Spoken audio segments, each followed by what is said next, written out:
watched by aliens from outer space? Are these the craft they're using to visit us?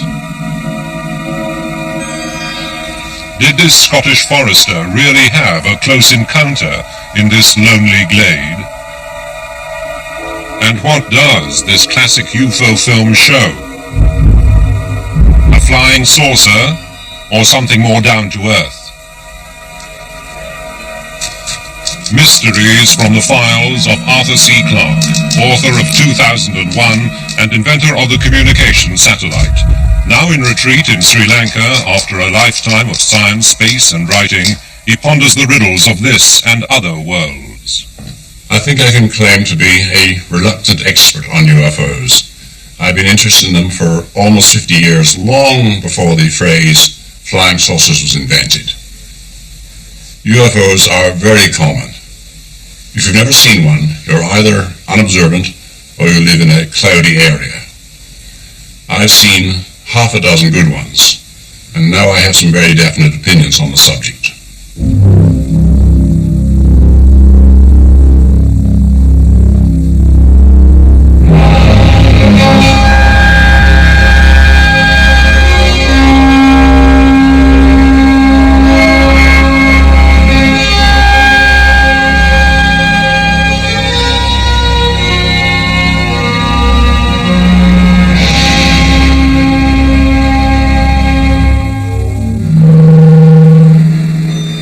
It was just before midnight on December the 30th, 1978, that this Argosy aircraft took off in New Zealand on a newspaper delivery run.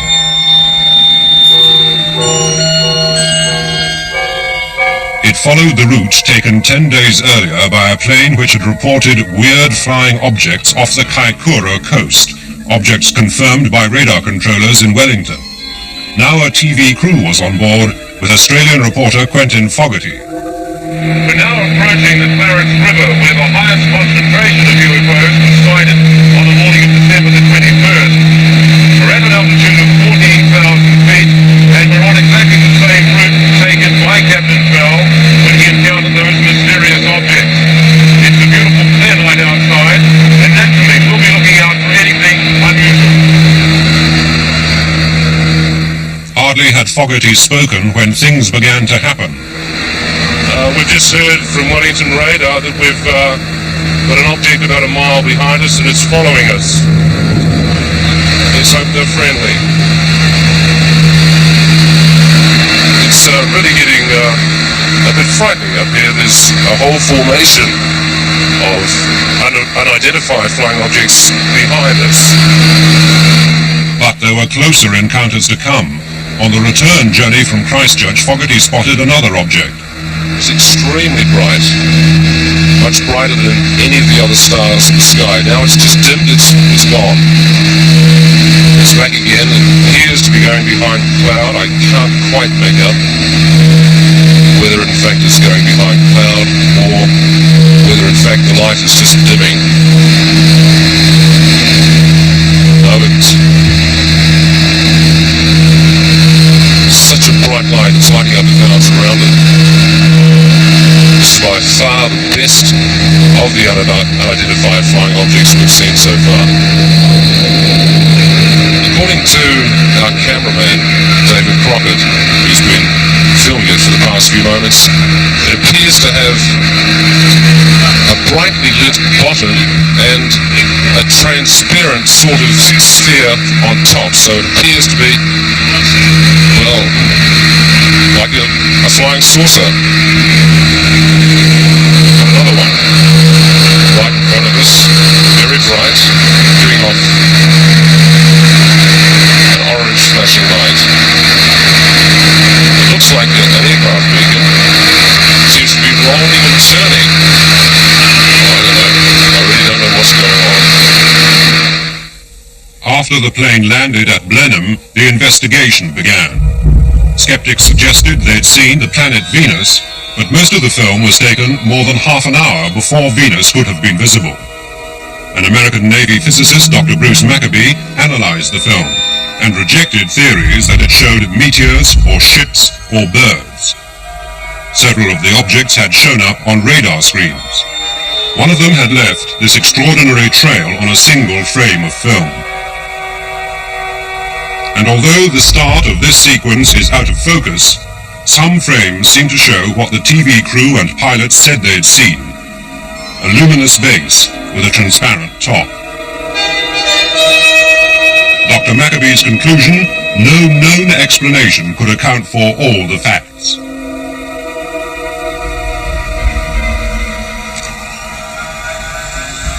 Trying to trap a UFO is now big business. In the scrubland of Texas, Ray Stanford heads Project Starlight International with $1 million worth of equipment. The laser is to signal to spaceships his goggles in case they answer back. The aim is to use the highest technology to establish beyond doubt that craft from other times or worlds are visiting the Earth. Centerpiece of Project Starlight's armory is a computer to monitor UFO activities in the area. When this lineup begin to show up,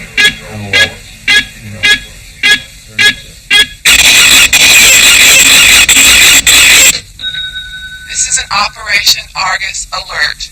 Please proceed as you have been instructed. The computer automatically calls up spotters to scan the sky. And it really hits the panic button if a landing is indicated.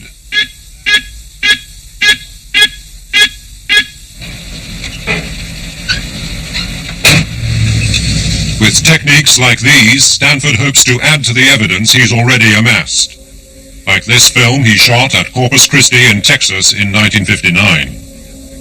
after extensive endeavor to explain it, neither the Air Force nor the National Investigation Committee on Aerial Phenomena could come up with any ordinary explanation. I don't know what it was, but it was tubular and bright, and small objects came and departed at high speed.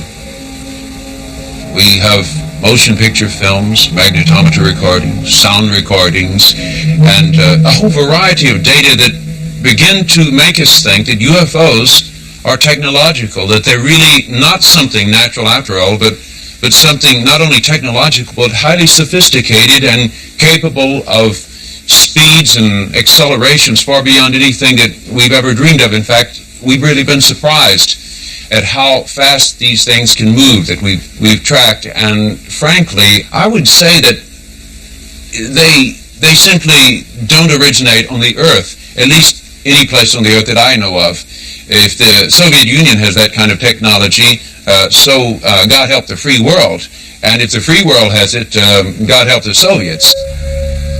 It was this man, Kenneth Arnold from Boise in Idaho, who ushered in the era of the flying saucer.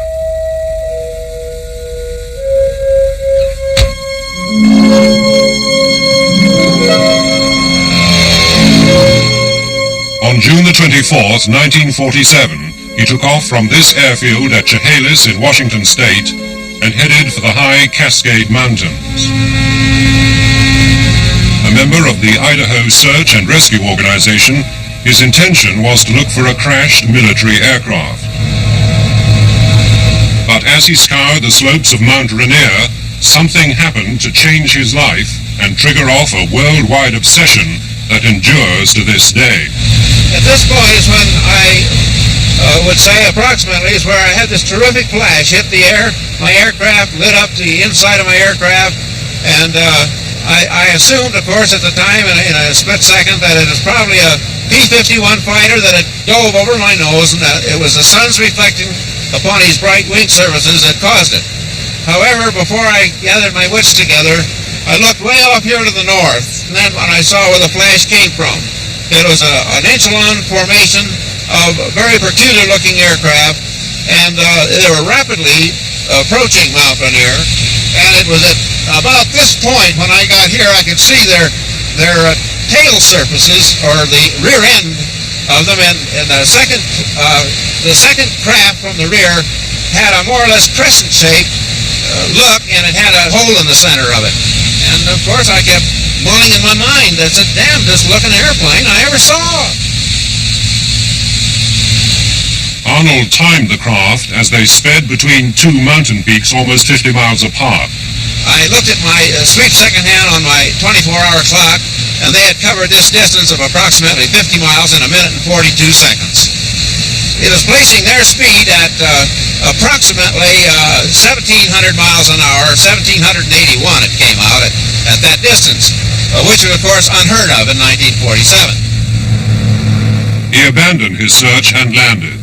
Later, he was besieged by reporters, and one of them asked him how the objects flew.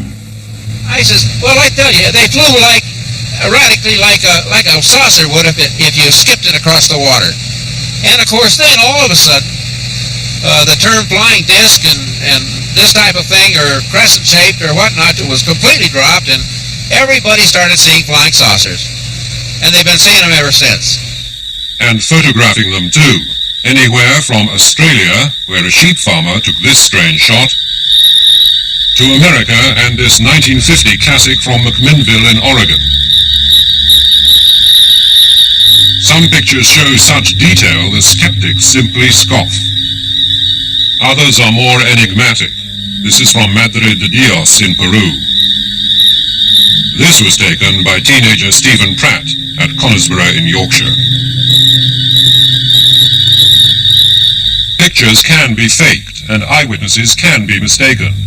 The object reported here to be bluish at first, then red and luminous, was almost certainly Venus. The witness, Jimmy Carter, later President of the United States. Sometimes hundreds of people can be fooled. Many thought this apparition over the Rocky Mountains was a spaceship.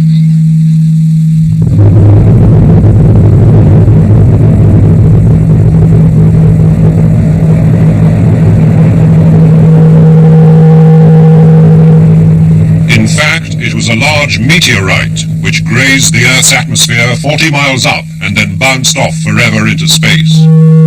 But don't laugh at these people. Anybody can be fooled by a thing like this. I've been myself. In fact, behind these doors is my own favorite personal UFO.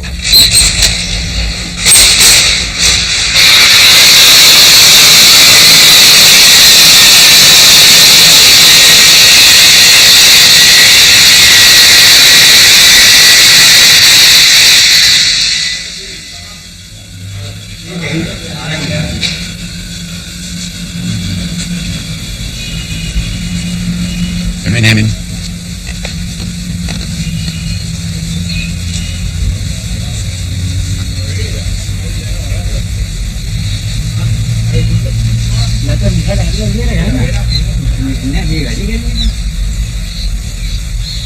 I was standing in the garden of my house late one afternoon. The sun was just above the horizon, and higher up in the sky, the planet Venus was shining like a brilliant star. It was such a beautiful sight that I called out one of my staff and said, "Look, Venus." And he looked up and said, "Oh yes, Venus." I said, "No, Venus." He looked again, "Venus." I realized a few minutes later there were two stars shining brightly in the sky. The other object further to the north was just as bright as Venus and apparently motionless. It took me quite a while to find out what it was. It was the local weather balloon, and it was becalmed maybe 40,000 feet up. So it looked like a brilliant object, silvery object in the sky, a most convincing UFO. Can mistaken identities also explain the handful of cine films which appear to show UFOs, like this one shot by surveyor Peter Day near Aylesbury in southern England? Or this hazy footage, taken at a baseball stadium in Great Falls, Montana, which some think shows Air Force jets preparing to land.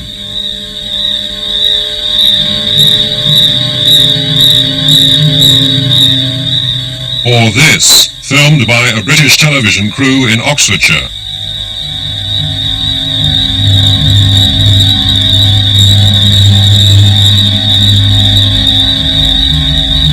Could it be, as some suggest, simply an American Air Force plane jettisoning fuel high above the Earth? One of the most celebrated of all UFO films is this, shot at Catalina Island in California by professional cameraman Lee Hansen. It was one of these clear days, and that's why I was up, because you could see to infinity. and it was an ideal day for aerial photography. And it appeared silver with a shadow underneath. It was always metallic, and it was moving at a rate of speed, I would say 150 miles an hour plus or minus. It appeared to be maybe 20 meters across. We decided to analyze the Catalina film. At the Jet Propulsion Laboratories in Pasadena, California, every frame is scanned and turned into numbers by Dr. Robert Nathan, top expert in the computer enhancement of photographs. His object is to get the clearest possible picture by averaging the best frames of the film. The first frame is called in from the magnetic tape and repeated on the right-hand side of the screen. Now there's going to be a series of operations where I'm going to take the picture and start adding it to the next picture. The second photograph is being brought in, its contrast is stretched, and now it is being added to the first photograph. This picture now represents the average of the two photographs, and we're beginning to see a smoothing out of the background sky and an emergence of various shapes in the object. The third photograph has been brought in. This picture shows the average of all of these three, and now you begin to see an appearance of a strong white image on the top, and there seems to be some holes or some kind of transparency underneath here. One takes a good look at this, and considering that the speed of the object,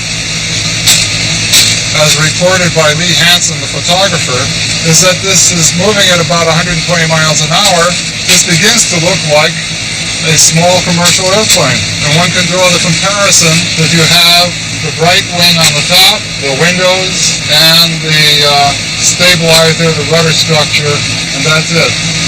The Catalina film, I'm afraid, falls into the category of an identified flying airplane.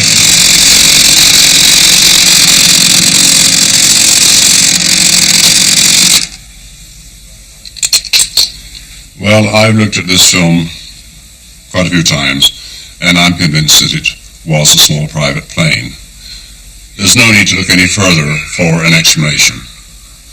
And that, of course, is the trouble with long-range sightings. We can never be absolutely sure what they were. But even if it was a visitor from outer space, we couldn't prove it. For this reason, I'm no longer interested in UFO sightings. But what does intrigue me, what is very mysterious, are the so-called close encounters.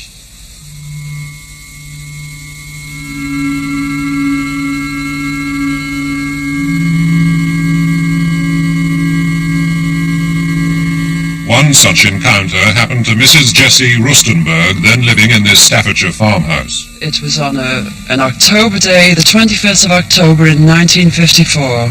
I was in the back kitchen of the house preparing myself, just having washed, and I heard this noise. Now, it was just like a giant cauldron of water being poured onto a red-hot fire, but if you can imagine, 1,000 times louder. And my first reaction was, the children, I must get out, there's a plane crashing. So I slipped on my jumper, I ran out through the side entrance of the house towards the front garden to look for them coming across the fields. And to my amazement, there, suspended on the top of the roof of this old farm, was this object that I can only describe as a huge Mexican hat. It was that shape without the bubbles.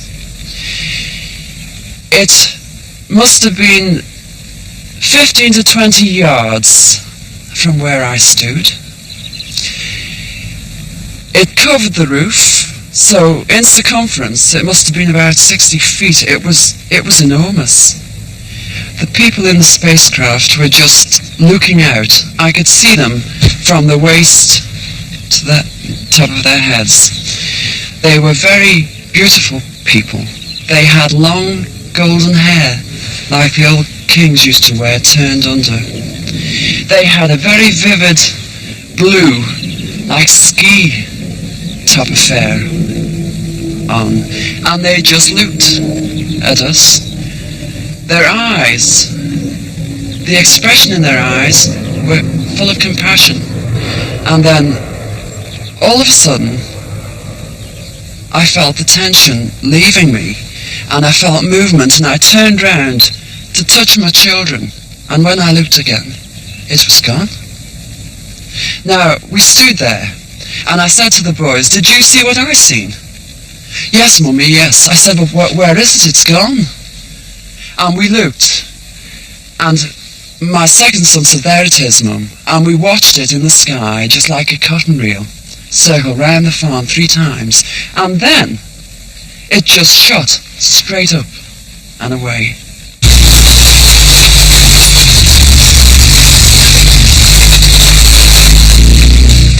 But just occasionally there is physical evidence to back up reports of close encounters.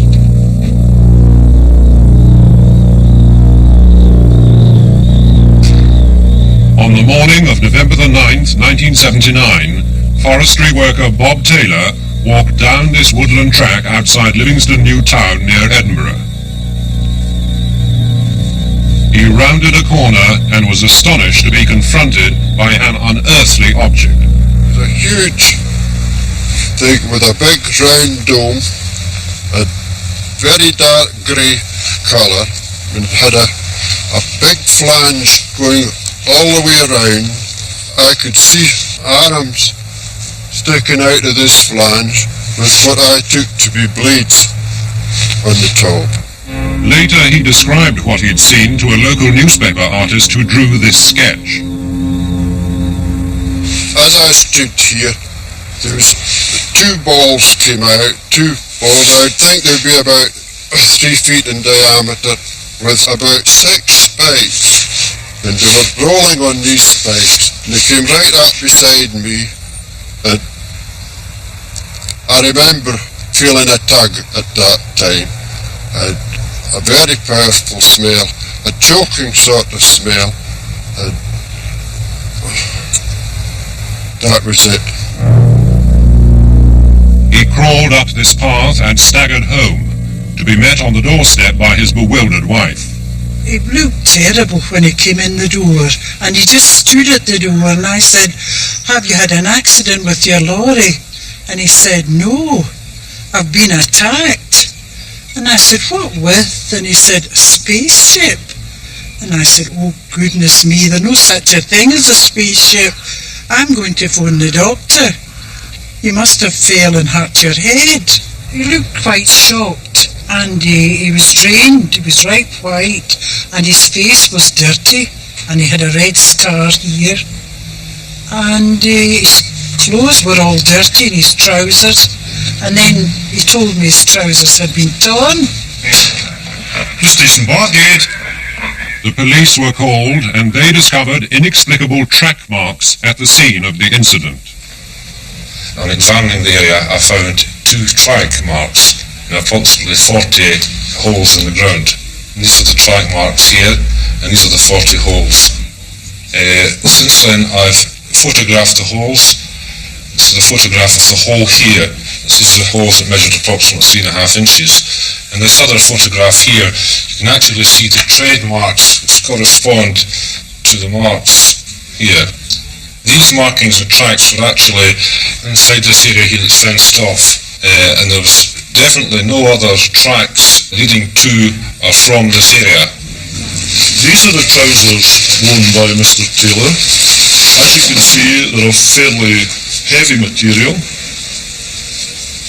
We have a tear on the left, just below the pocket, and one on the right trouser leg, again just below the pocket. These marks are consistent with the material having been pulled up while the trousers were being worn. Well, I'm pretty certain that day that I saw a spaceship sitting here. We must accept the story of Mr. Taylor. He is a very highly respected member of the community, a man of high integrity, and not one likely to invent such a story. Personally, I'm convinced that there must be many, many higher civilizations in this enormous and incredibly ancient universe of ours. And since we are preparing to go out into space ourselves, other older races may have been doing this for millions of years. So it's quite reasonable to think that they may have come here in the remote past, perhaps many times, as indeed suggested in 2001. So we should look for evidence of such visits, physical evidence in the form, for example, of fossilized transistor radios or their equivalent. But the question is, are they still coming now? Well, at this moment, we have radar networks, American, Russian, and doubtless others, plotting, tracking everything in space. Anything as big as a pencil in orbit around the Earth can be tracked by these radars.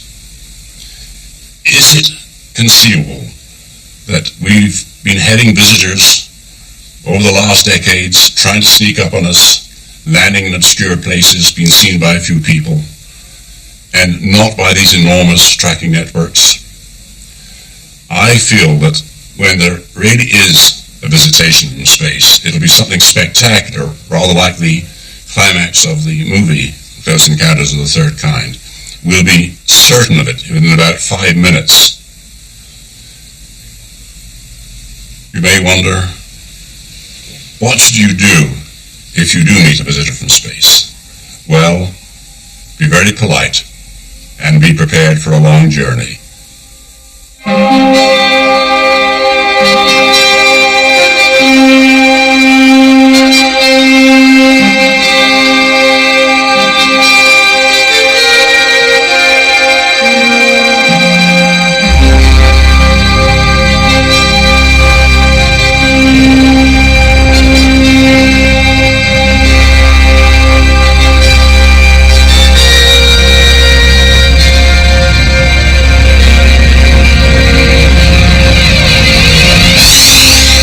Next week, dragons, dinosaurs, and giant snakes.